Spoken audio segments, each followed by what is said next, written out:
अंतर्राष्ट्रीय खबर है, अमेरिका पर बहुत महंगी पड़ेगी यह भारत की नीति, क्योंकि अल्टीमेटली भारत ने वो कर दिखाया जिसके लिए अमेरिका हमें दबा रहा था।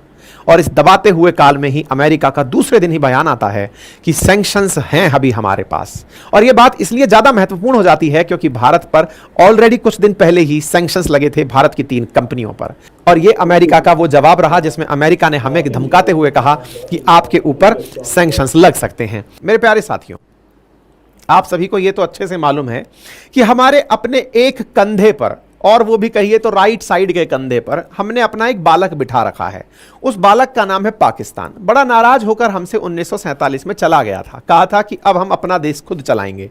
अब अपना देश खुद चलाएंगे, वो कैसे चला रहा है ये तो हमें दिख रहा है, लेकिन इस बालक की नादानी के चलते हम दुनिया के बहुत से देशों से कटे हुए हैं। उदाहरण के लिए, जब अफगानिस्तान में भुखमरी के हालात थे तब हमने अनाज भेजने के लिए इससे सहायता मांगी थी कि यार देखो, अफगानिस्तान के लोग आतंकवाद से तो पीड़ित हैं ही, भुखमरी से भी पीड़ित हैं जब अमेरिका चला गया है। अगर तुम चाहो तो हम अपनी तरफ से अनाज इन्हें भेज सकते हैं। पाकिस्तान ने लाखों प्रयास किए कि कैसे ना कैसे रोका जाए, लेकिन इन चीजों को उसने अटका के रखा। लेकिन भारत तो चाहता है कि भाई हमारे चाहे पाकिस्तान के साथ संबंध कैसे भी रहें, लेकिन अन्य पड़ोसियों से तो संबंध मजबूत रहने चाहिए। इसी क्रम में हमने अफगानिस्तान से रिश्ते बरकरार रखने के लिए वर्ष 2002 में पहली बार प्रयास किया। अफगानिस्तान से प्रयास नहीं किया था कि व्यवहार कैसे रखना है। आप में से कई लोग कह सकते हैं सीधे हवाई जहाज से आ जाओ, कौन रोक रहा है। बिल्कुल सही कह रहे हैं, लेकिन हवाई जहाज से गेहूं अगर भेजोगे तो बहुत महंगा पड़ जाएगा ना। हवाई जहाज से अगर इस तरह की रसद सामग्री भेजने लगोगे तो जितने का वो है उससे कई महंगा पड़ जाएगा। ऐसी स्थिति में बहुत से सामान ऐसे होते हैं जिन्हें रेल से, ट्रेन से, वो पानी के जहाज से भेजकर सस्ते में पहुंचाना होता है ताकि वो किफायती दरों तक हमें भी पड़े और दूसरे को भी पड़े। अच्छा, हमें ना केवल अफगानिस्तान बल्कि सेंट्रल एशियन कंट्रीज जो कि कभी यूएसएसआर का हिस्सा हुआ करती थी, यही जो तुर्कमेनिस्तान, किर्गिस्तान, ताजिकिस्तान, इन सब देशों के साथ भी व्यापार रखने थे। इन सब के साथ भी व्यापार रखने में पाकिस्तान बड़ा व्यवधान बनकर बैठा था। वहां पहुंचने के लिए जो लैंडलॉक कंट्रीज हैं उन तक पहुंचने के लिए जो हमारे पास रास्ता था वो केवल ये था कि हम ईरान का सहयोग लें। ईरान का सहयोग कैसे लें? तो असल में पाकिस्तान के बलूचिस्तान में एक पोर्ट है जिसका नाम है ग्वादार पोर्ट। ये वो पोर्ट है जिसके माध्यम से चीन चाइना पाकिस्तान इकोनॉमिक कॉरिडोर की कल्पना देखता है, पाकिस्तान ऑक्यूपाइड कश्मीर से होकर। जिनजियांग प्रोविंस से ग्वादार पोर्ट तक सीपैक का निर्माण $60 बिलियन में चीन द्वारा पाकिस्तान में किया जा रहा है। एक तरफ तो चीन की बढ़ती हुई अरब सागर में चुनौती, दूसरी तरफ अफगानिस्तान से कटते हमारे संबंध और सेंट्रल एशिया तक व्यापार की जो सुगमता है, जब यह प्रभावित होने लगी तो वर्ष 2002 में भारत के नेशनल एडवाइजर हुआ करते थे ब्रजेश मिश्र, प्रधानमंत्री हुआ करते थे अटल जी। उस समय पर ईरान के नेशनल एडवाइजर ने आकर के इन्हें सलाह दी कि क्यों ना आप हमारे साथ मिलकर सेंट्रल एशिया के साथ में व्यापार को प्राथमिकता दें। अटल जी की सरकार में यह फैसला हुआ कि क्यों ना हम यहां से मात्र 72 किलोमीटर दूर ही एक स्थान जिसका नाम है चाबहार, इस स्थान को विकसित करें और इस स्थान को विकसित करके यहां पर पोर्ट बनाएं। ईरान में बढ़िया कनेक्टिविटी ऑफ रोड है, तो ऐसी स्थिति में यहां से बढ़िया से रोड यहां तक पहुंच जाएगा और जहां पहुंचेगा दैट इज अफगानिस्तान। उस अफगानिस्तान के बॉर्डर तक तो ईरान की सड़कें और रेल ही सामान पहुंचा देंगी, लेकिन इस बॉर्डर से और यहां तक ये वाली जो जगह दिख रही है, असल में अफगानिस्तान में यहां पर एक इस प्रकार का हाईवे बना हुआ है जिसे गारलैंड हाईवे कहते हैं, नेकलेस की तरह दिखने वाला हाईवे। यहां पर जरांज है और यहां पर डेलाराम है।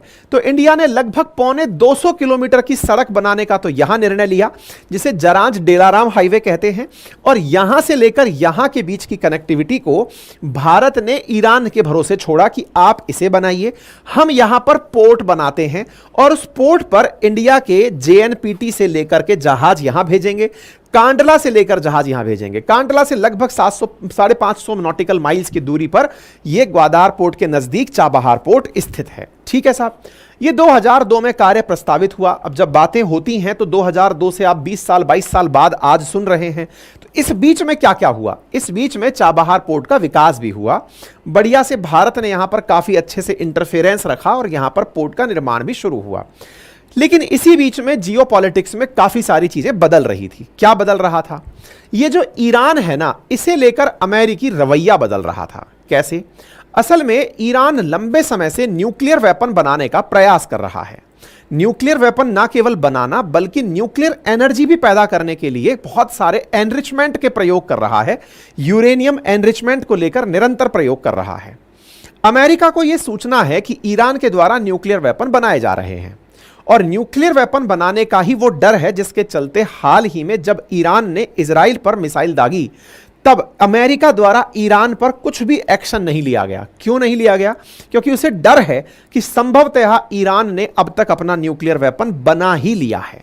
खैर, ईरान पर इसी डर के चलते अमेरिकी प्रशासन ओबामा के कार्यकाल में ईरान के नजदीक आए और इन्होंने एक प्लान रखा ईरान के साथ कि हमें डर है कि आप न्यूक्लियर वेपन बना रहे हैं, आपके द्वारा न्यूक्लियर एक्टिविटी की साइट्स भी आए दिन दिखाई पड़ती हैं। ऐसी स्थिति में अमेरिका ने ईरान के साथ joint comprehensive plan of action, जिसे कहा जाता है JCPOA, यह तैयार किया और ईरान के साथ एग्रीमेंट साइन किया। एग्रीमेंट साइन करते समय यह जो एग्रीमेंट है JCPOA के नाम से, चैनल पर नए हैं तो चैनल को सब्सक्राइब कर लें, बाकी अपनी राय कमेंट बॉक्स में खुलकर रखें। गुजारिश बस यही रहेगी कि आप जितना संभव हो अपने साथियों के साथ इस सेशन को साझा करें। इतनी एनर्जी आपके साथ खर्च करते हैं, मर्जी आपकी है। चलिए, जिस ईरान ने हाल ही के समय पर अमेरिका को आंखें दिखाई थी, आपको यदि याद हो तो इजराइल और ईरान का जब कन्फ्लिक्ट शुरू हुआ तो इजराइल ईरान की चाहे जो भी रही हो, लेकिन ईरान ने अमेरिका की एक ना सुनी। अगर आपको ध्यान हो तो अमेरिका ने ईरान से कहा था कि आप इजराइल पर वेपन ना यूज करें, लेकिन ईरान ने इजराइल पर वेपन यूज करके अमेरिका की हेजिमोनी को सीधे सीधे चैलेंज कर दिया था। आप विचार कीजिए कि वो अमेरिका जो पर्शियन गल्फ में अपने ना जाने कितने बेस बनाकर न जाने कितने पानी के जहाज लेकर खड़ा है, ईरान द्वारा इजराइल पर वेपन का प्रयोग भी किया गया और अमेरिका चुपचाप बैठकर देखता रहा। अमेरिकी वर्चस्व को मिला यह चुनौती जो ईरान ने दी, यह अमेरिका के घटते प्रभाव को समझने के लिए पर्याप्त है। इंडिया ने इस दौर में बहुत तेजी दिखाई और चाबहार पोर्ट पर लगभग काम पूरा कर डाला। ठीक है साहब, इंडिया ने ईरान से खूब तेल खरीदा, मतलब हमने इतना तेल खरीदा क्योंकि ईरान तेल प्रोड्यूसर देश है, तेल और गैस बढ़िया है यहां पे, तो हमने खूब तेल यहां से खरीदा, सब सही चल रहा था। इसी बीच में चले आते हैं डोनाल्ड ट्रंप। डोनाल्ड ट्रंप एकदम ईरान विरोधी, कट्टर इजराइल के समर्थक, वो आदमी जो अमेरिका फर्स्ट की नीति लेकर चलता है और इतनी भयंकर नफरत ईरान के लिए कि जितनी मेहनत 6 देशों ने मिलकर की थी, परमानेंट 5 मेंबर प्लस रशिया ने मिलकर ईरान के साथ जो JCPOA साइन किया था, ना केवल अमेरिका में ट्रंप ने आते ही JCPOA तोड़ दिया, बल्कि ईरान पर एक सैंक्शन की धारा लगा दी जिसे काटसा कहा जाता है, मतलब countering American adversaries through trade sanction acts, इसे AATSA भी कहा जाता है, काटसा। इन्होंने, अमेरिका ने ईरान पर तत्काल प्रभाव से एक ऐसा कानून लाद दिया जिस कानून के चलते अब ईरान ने जो अब तक इन 5 परमानेंट मेंबर से और जर्मनी से जो सहायता प्राप्त की थी वो तो दूर हो ही गई, साथ में अमेरिका ने धमकी देते हुए दुनिया के 3 देशों के लिए लोगों को चिन्हित कर दिया, जिनमें से एक का नाम था रशिया, ट्रंप का काल था, दूसरा देश था ईरान और तीसरा देश था नॉर्थ कोरिया। और कहा गया कि अगर किसी ने भी इन 3 देशों से व्यापार किया तो उसे अमेरिकी प्रतिबंधों का सामना करना पड़ेगा। जियोपॉलिटिक्स ने फिर पलटी खा ली। हमने खूब पैसा लगाकर यहां पर चाबहार पोर्ट बना लिया था, हमारा लगभग सब सही चल रहा था, बढ़िया तेल हम यहां से प्राप्त कर रहे थे, लेकिन अमेरिका से डरना बनता है। क्यों? क्योंकि लगभग $125 बिलियन का सालाना हम लोग व्यापार अमेरिका से करते हैं। अगर हमारे ऊपर ही सैंक्शन लग जाएगा तो हमारा माल नहीं बिकेगा। इंडिया का अमेरिका के साथ जो व्यापार है वो ट्रेड सरप्लस में है। सरप्लस में मतलब इंडिया अमेरिका को सामान बेचकर पैसे कमाता है। वहीं चाइना के साथ या ईरान के साथ या रशिया के साथ हम जब व्यापार करते हैं तो हम व्यापारिक घाटे में रहते हैं, यानी कि हम एक्सपोर्ट कम करते हैं और इंपोर्ट ज्यादा करते हैं। अमेरिका हमारे लिए इकलौता ऐसा देश है, या फिर कहिए कि मतलब उन इकलौते देशों में से एक है, कम देशों में से एक है जिससे व्यापार करके हम मुनाफे में जाते हैं। इंडिया एकदम ठहर गया कि अब क्या करें। अमेरिका ने कहा कि आपको जो जो चीजें चाहिए वो मैं प्रोवाइड कराऊंगा, लेकिन आपको ईरान के साथ व्यवहार नहीं रखना है। आपको जानकर आश्चर्य होगा कि काटसा के चलते जो इंडिया पहले नंबर 1 पर हाईएस्ट तेल इंपोर्ट करता था ईरान से, उस ईरान से हमने जीरो तेल इंपोर्ट करना शुरू कर दिया। समय बीतता जा रहा है, 4-5 साल निकल चुके हैं, 19 का दौर आ चुका है। 19 का दौर आया, धीरे धीरे चीजें और बढ़ती गई। अमेरिका के अंदर भी सत्ता परिवर्तन हुई। सत्ता परिवर्तन हुई और सत्ता के अंदर एंट्री होती है ओबामा के उत्तराधिकारी के रूप में काम करने वाले या ओबामा के सामने वाइस प्रेसिडेंट रहने वाले बाइडेन की। बाइडेन इस बार वहां राष्ट्रपति बनते हैं। लेकिन अमेरिका में अब तक ट्रंप ने इतना ज्यादा कचरा कर दिया था कि ईरान के साथ में अब बाइडेन भी रिश्ता सुधारने की स्थिति में नहीं थे। बाइडेन के पास एकमात्र रास्ता यही था कि वो ट्रंप के द्वारा सेट किए गए प्रेसिडेंट्स की ही पालना करते रहें और वैसे ही चलते रहें। समय बीतता जा रहा है, ट्रंप का काल चल रहा है। 21, 22, 23, 24 इन 4 साल में बाइडेन रहे। बाइडेन के काल में ईरान को लेकर के कोई भी आसानी अमेरिका ने नहीं बरती। हम इस उम्मीद में थे कि जब ट्रंप जाएंगे तो इनके बाद में बाइडेन आएंगे जो कि ओबामा प्रशासन में काम कर चुके हैं, तो हो सकता है JCPOA फिर से हो और हमारा चाबहार शुरू हो जाए। लेकिन अमेरिकी प्रभाव के चलते भारत ने अपना बड़ा नुकसान उठाया। हम चुपचाप बैठकर देखते रहे। हम सोचते रहे कि चलिए एक से नुकसान नहीं होगा, एक का नुकसान भुगत लेंगे।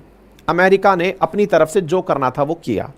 19 के अंदर आया कोरोना, 20 के अंदर जिसका प्रभाव पड़ा, 21 में व्यापार के अंदर जिसका नुकसान दिखा और अब अमेरिकी प्रतिबंधों से भारत भी जूझ रहा था। कोरोना खत्म ही हुआ कि 2022 में दुनिया ने रशिया यूक्रेन कन्फ्लिक्ट देख लिया। रशिया यूक्रेन कन्फ्लिक्ट देखा जिसके चलते रहा सहा और मामला खराब हो गया, क्योंकि अब अमेरिका ने रूस से तेल खरीदने पर भी दुनिया पर प्रतिबंध लगा दिए। दुनिया पर लगे इन प्रतिबंधों का ही भारत ने भी पालन करने का सोचा, लेकिन फिर सोचा कि अगर एक बार तो हमने ईरान से तेल खरीदना बंद किया, रूस से भी व्यापार बंद कर देंगे तो हम इतनी बड़ी आबादी को कैसे रखेंगे। काम आई भारत की कूटनीति। भारत के तरफ से अमेरिका के साथ टेबल पर बैठकर बात किया गया कि अगर आप लोग ऐसे ही करते रहे तो हम अपने 140 करोड़ लोगों को लेकर कहां जाएंगे। आप इधर रूस से तेल खरीदना बंद करवा दो, दुनिया के देश गल्फ के गिनती भर के देशों से खरीदेंगे, ईरान से हम खरीद नहीं सकते। तेल के दाम मांग और आपूर्ति के नियम में डिमांड बढ़ने और सप्लाई घटने के साथ आसमान में चले जाएंगे, फिर हम क्या करेंगे। भारत के द्वारा जब अपनी बात को दृढ़ता से रखा गया, दुनिया के अंदर लगभग 1/5 आबादी रखने वाला देश जब अपनी बात को लेकर अडिग रहा, तो अमेरिका को भी झुकना पड़ा और कहा कि आप रूस से तेल खरीद सकते हैं, कंडीशन है कि आप $60 प्रति बैरल से कम के दाम पर खरीदेंगे ताकि व्यापार प्रभावित ना हो। इंडिया ने जबरदस्त तरीके से तेल खरीदा। इंडिया ने जब तेल खरीदा तब इंडिया को धीरे धीरे रूस की ताकत भी समझ में आने लगी। रूस की ताकत यह थी कि रूस रशिया यूक्रेन कन्फ्लिक्ट में 800 से ज्यादा दिन से लगातार पश्चिमी देशों के सामने खड़े होकर के यूक्रेन को पटकनी दे रहा है। असल में यूक्रेन के नाम पर वेस्टर्न वर्ल्ड को पटकनी दे रहा है और दुनिया के देश उसे हिला नहीं पा रहे हैं। दुनिया में इस समय पर एक और शिफ्ट देखा गया। शिफ्ट यह था कि जिस ईरान को हमने छोड़ दिया था कि हम इससे तेल नहीं खरीदेंगे, उधर पहुंच जाता है चाइना। चाइना पहुंचता है ईरान के पास और $400 बिलियन की डील करता है। कहता है कि समझो जिंदगी भर तेल आप हमें बेचो, हम अमेरिका से डरने वाले नहीं हैं। जिस प्रकार से रूस से तेल खरीद करके भारत ने चीन के आगे बैठकर हमने पथ प्रदर्शक की भूमिका निभाई, इस बार चीन ने हमारे लिए पथ प्रदर्शक की भूमिका निभाई। चीन ने कहा कि मैं ईरान से तेल खरीद रहा हूं, अमेरिका को जो करना है हम पर कर लें। इंडिया को लगा कि यार हमने ईरान से तेल ना खरीद कर कुछ गलत किया है। आपको दिखा भी होगा, ईरान ने भारत को भी दिखाने के लिए कि देखो आप तेल नहीं खरीदे, हम पाकिस्तान के साथ बातचीत करेंगे, क्योंकि अल्टीमेटली आप हमारे साथ नहीं जाएंगे तो किसके साथ जाएंगे, आप हमारे साथ कुछ तो व्यवहार शुरू करिए। इधर चाइना मजबूती से ईरान के साथ खड़ा था, उधर रशिया ईरान के साथ मजबूती से खड़ा था, क्योंकि रशिया को जब ड्रोन की जरूरत पड़ी तो ईरान ने अपने कामिकाजे ड्रोन रूस को पकड़ाए थे। कामिकाजे ड्रोन जब रूस को पकड़ाए तो इंडिया को यह समझ में आ गया कि एक नया शिफ्ट बन रहा है जिसमें रूस, चाइना और ईरान एक साथ हैं। इंडिया कहीं इस दौर में पिछड़ ना जाए। आपको याद होगा हाल ही में पुतिन 5वीं बार राष्ट्रपति पद की शपथ लिए हैं रूस के अंदर, और वो अपनी पहली विदेश यात्रा में चीन जा रहे हैं, जो ये दर्शाता है कि रूस और चाइना एक दूसरे के बहुत निकट आ चुके हैं। भारत को आवश्यकता थी कि इस बदलते हुए जियोपॉलिटिकल शिफ्ट में अब हमें अमेरिका को आंख दिखानी ही पड़ेगी। जियोपॉलिटिक्स समझ में आई, खेल किस तरह से बदल रहा था समझ में आया। एक लाइन में अगर कहा जाए तो क्या यह समझ में आया कि इंडिया ने इस बहाने अमेरिका को आंखें दिखा ही दी? उम्मीद है आपको पूरा angle, behind the scene story सब समझ में आ गया। और अगर समझ में आ गया तो एक बार थम्स अप करके मुझे कमेंट बॉक्स में बता दीजिए। वीडियो पर प्रेजेंट है तो लाइक करके बता दीजिए, साथियों से शेयर करके बता दीजिए। तब तक मैं आपको कंटेंट यहां पर शो कर देता हूं। ये जो बातें मैंने बोली, किस प्रकार से हसन रूहानी इंडिया आए थे, अटल जी की सरकार में सबसे पहले क्या प्लानिंग हुई थी, ये मैंने आपको बता दिया। मैंने आपको जो बातें कही वो सारी की सारी किस तरह से हम लोग जाना चाहते थे। भारत ने 2003 में चाबहार को लेकर के साइनिंग की थी। इंडिया ने जो साइनिंग की उसके बाद 2014 के अंदर नितिन गडकरी जी ने किस प्रकार से प्रयास किए चाबहार को लेकर के, वो हमने बता दिए। भारत के साथ में यहां पर ये इस बीच में अमेरिका का P+5 के साथ जो अमेरिका के साथ टारगेट हुआ वो हमने बता दिया। ये जरांज डेलाराम मैंने थोड़ी देर पहले बताया था, वो आपको यहां पर दिखा दिया। ये जो मैंने थोड़ी देर पहले कहा था कि ईरान बहुत सारे न्यूक्लियर डील कर रहा है, न्यूक्लियर काम कर रहा है, वो मैंने आपको दिखा दिया। नातांज इनकी एक साइट है जो कि बहुत ज्यादा न्यूक्लियरी एक्टिव साइट है, ये मैंने आपको दिखा दिया। ओबामा के द्वारा जो किया गया इनके साथ JCPOA था वो मैंने दिखा दिया, और IAEA की बात मैंने यहां पर दिखा दी।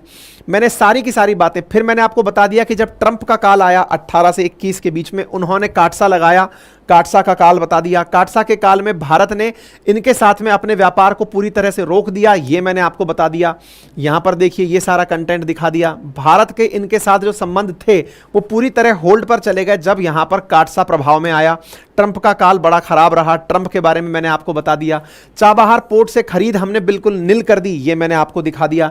वर्तमान में भारत ने जो किया वो मैंने आपको दिखा दिया। जानकारी आपके सामने पूरे फैक्ट्स के साथ, पूरी न्यूज के साथ यहां पर डाल दी है। उम्मीद है सभी को समझ में आ गया होगा। ये इंटरनेशनल नॉर्थ साउथ कॉरिडोर रहा जिसके फाउंडिंग मेंबर्स इंडिया और ईरान और रशिया रहे। कौन कौन से अदर मेंबर्स इसके साथ हैं ये मैंने आपको बता दिया। ठीक है साहब, तो ये आपके सामने पूरी की पूरी जानकारी मैंने साझा कर दी।